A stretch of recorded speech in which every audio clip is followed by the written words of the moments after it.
When did I lose myself? The silent question that comes with the years. There are days when the mirror feels cruel, not because of the gray hairs, nor the lines around your eyes, but because it reflects a face that no longer matches who you feel you are, or who you once were. It's not about vanity, it's about identity, about that exact moment when the reflection becomes a stranger, and you realize something got lost along the way. This question, when did I lose myself, doesn't come with tears. It comes with a heavy silence. A silence that presses on your chest as if each year added another brick on your heart. Life took over everything. The kids, the work, the deadlines, the bills. Each role you played with such strength slowly pushed your essence backstage. And there, where no one could see, not even you, remained the woman who once dreamed, felt, moved with a sparkle in her eyes. Yes, the body ages. That's inevitable. But there's a huge difference between growing older and fading from yourself, because many people still look alive on the outside, but have already given up inside. And that's not death, it's absence. The absence of the one who once promised herself care, who once said, "One day I'll look after myself," and believed that one day would come when there was time to spare, when things had calmed down, when others didn't need her so much. But that day almost never came. And now, with more time, what lingers is the echo of a silent abandonment, the kind from you to yourself. The question then changes tone. It's no longer, when did I lose myself? It starts to become, how can I find myself again? What if the deepest tiredness isn't from age, but from having forgotten yourself for so long? The soul doesn't age. It just falls asleep amid the rush, the demands, the need to be everything for everyone. But there's a calling, subtle, persistent, that starts to awaken when the body slows down, when the eyes grow weary, when emptiness can no longer be filled with tasks. That calling is now knocking on your door, not shouting, but whispering, "I'm still here. See me, hear me, let me live again." And that's why, even with an aging body, the soul can, and deserves to, wake up. There are wounds that don't bleed, but they suffocate. They settle in your throat, right where your voice trembles. And they stay there for years, sometimes for decades. You may never have screamed, but you also never really said what you felt. You swallowed dreams, desires, truths, always believing that silence would keep the peace. And it did, but not your peace. How many times did you hold back from living what you truly wanted, just to avoid disappointing someone? How many times did you give up on something just to avoid conflict? How many times did you muffle your sobs into your pillow because it wasn't the time to be weak? The problem is that these small silences pile up, and one day they turn into a hollow that's hard to explain. It's the emptiness of a woman who existed for everyone, except herself, who said yes to the whole world, but forgot to ask if she actually wanted to be there. The dreams you shelved, to care, to cope, to keep things in order, are now demanding your presence. They show up as longing, as unease, as a restlessness that doesn't quite fit anywhere. It's as if your heart is whispering softly, "I still want to be heard." Even now, even after all this time, because it's not too late to listen to what you've always wanted to say. And it's not selfish to give voice to what's been stuck inside for so long. There's a kind of relief that only comes when the truth finds space to breathe. When you finally say, even if only to yourself, everything you've always wanted to scream. Maturity is not the end. It's the exact moment when you no longer need to pretend that everything's fine. You can allow yourself to feel, allow yourself to speak, allow yourself to be. And even if it hurts, this pain is different.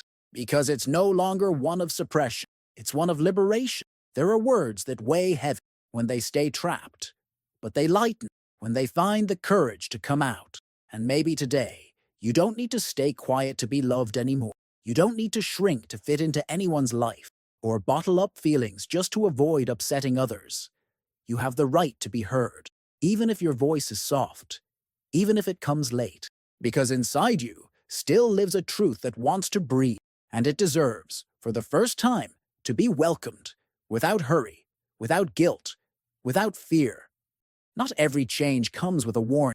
Sometimes it arrives disguised as pain. You think you're going through a crisis of age, of emptiness, of what comes after. But deep down, it's a calling that starts off subtle and slowly grows inside you. It's strange because it doesn't begin with clarity. It begins with discomfort. The routine that once felt enough no longer fulfills. The roles you've played for so long no longer suffice. And then something happens. It could be a brief chat with someone who barely knows you, or a stray sentence in a forgotten book on your shelf. It could be the silence, or even the fatigue. But suddenly, your eyes see life with new outlines. What once felt like acceptance turns into restlessness. What was once resignation becomes a thirst for a fresh start. This shift wasn't planned. It came as a jolt, with no guarantees, no map, no promise. But it came, because there comes a time when pretending hurts more than facing the truth. Accepting isn't giving up. It's stopping the fight against your own soul. It's recognizing that you no longer fit in the life you built. Even if it was built with love, even if it was built with effort, the soul changes. And when it awakens, it asks for space. You might try to resist, hide behind routine, obligations, the "I'm too old for this now." But something inside you has already woken up, and that awakening can't be reversed. It might come in a moment of tears, in a quiet, late afternoon, in a glance that no longer pretends. It wasn't a crisis. It was a calling to return, to find yourself, to begin, not from scratch, but from exactly where you are now, with all you've lived. And maybe you didn't choose this moment, but it chose you. Because it's time to listen, time to stop just surviving, and finally, start living. For many years, you learned to listen to what others wanted.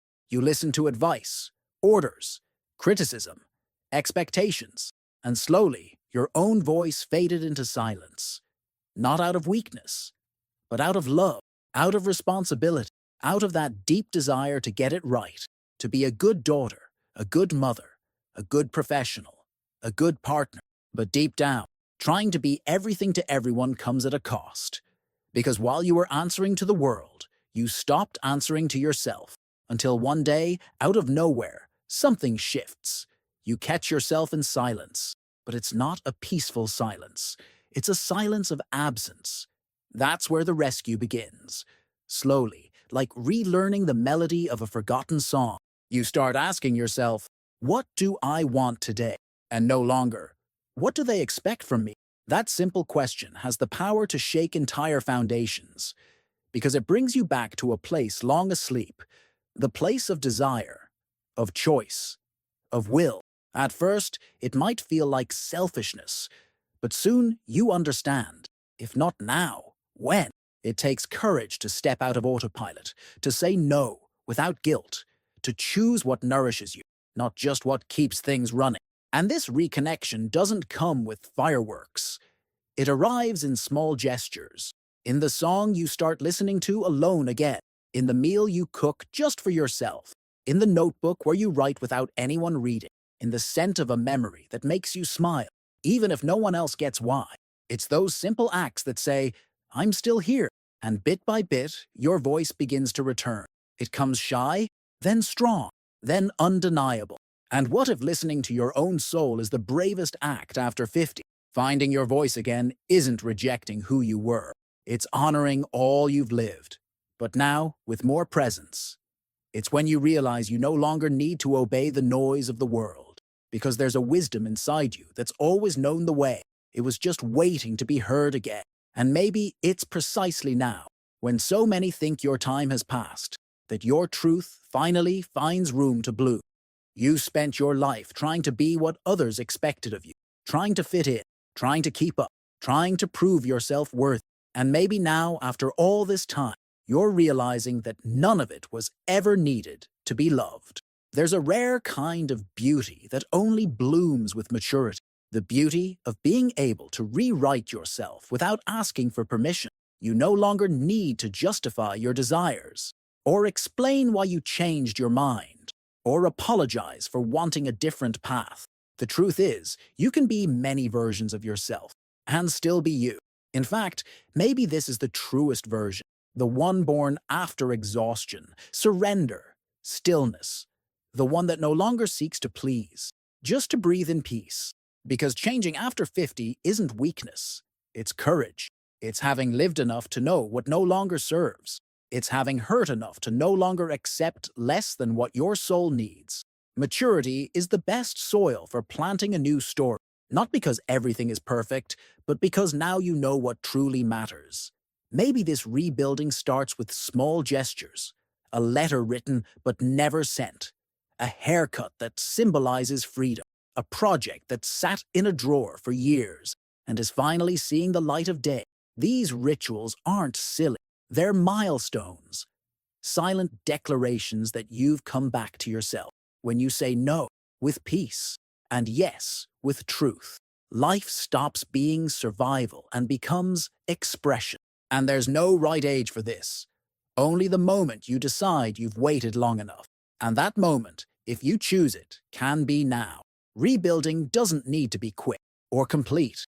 It just needs to be yours. And even if no one understands, even if there's no applause, even if they doubt you, you don't need to prove yourself anymore. You just need to allow yourself to be, to feel, to begin again, in your own way, in your own time, with your soul awake. You've given so much. You gave love. You gave time. You gave attention even when you were tired. You showed up even when the world seemed to stop seeing you. But now, maybe it's time to give something to yourself. Not as compensation, but as something you truly deserve. Because the years ahead, whether few or many, aren't leftovers. They are essence. They are the most honest part of life. When the masks have fallen, the roles have worn out, and your soul just wants to be real. You don't need an audience anymore, nor approval, because now, truth matters more than applause. And that's where true legacy is born. Not the one you leave in inheritance, titles or achievements, but the one left in the eyes of those who see you rise again, in the quiet respect of those who admire you from within, in the inspiration you offer effortlessly, simply by living truthfully. You may not even notice, but someone is watching you, someone younger, more unsure, more lost. Who needs to know that starting over after 50 isn't madness, it's bravery. And when you dare to change, to begin again, to embrace yourself, you become a lighthouse. What you do now could light paths others didn't even know existed. Being a lighthouse isn't about carrying others. It's about shining with the light of your own journey. It's saying without words, I also thought it was too late, but I went anyway. You are not a mirror of what was imposed on you. You are the reflection of what you chose to live, despite it all. And that has no age. It has soul. It has presence. It has depth. The years ahead could be the most authentic of your life, because now you're not so easily distracted by what doesn't matter. And maybe, for the first time, you can live how you always wanted. Light, whole, yours. You are not what you lost. You are what you had the courage to find again. For a long time, you may have felt life slipping through your fingers, like sand, like days repeating with no trace, like smiles offered without joy. But now, there is awareness, and with it comes the rarest possibility of all, to begin again, whole. You don't have to deny the past. It shaped you, but it doesn't need to define you anymore. The scars remain, but now you can touch them without shame. They tell a story, but they don't tell the end, because the end hasn't come, and maybe it never will. Because every day you choose to be truthful, every gesture where you hold yourself, every word spoken with soul, is a beginning that doesn't depend on your body, doesn't depend on your age, doesn't depend on anything except your decision to stop abandoning yourself. What still beats within you, despite it all, is what truly defines you. Not the numbers on a form, not the time that's passed, not the chances you missed, but what you can still live from now on, with clarity, with presence, with meaning. You are no longer the same, and that is a blessing. Now you can choose more truthfully, feel more deeply, speak more clearly, love more freely. This is the beginning, not imposed, not inherited, but finally claimed. And if you've come this far, know this: there's still time to return, Time to forgive yourself. Time to choose. For you from within, completely. It doesn't need to be perfect. It just needs to be real. Begin right now, in whatever way you can. But begin with your soul awake. Your life hasn't ended. It was simply waiting for this reunion, and it began today.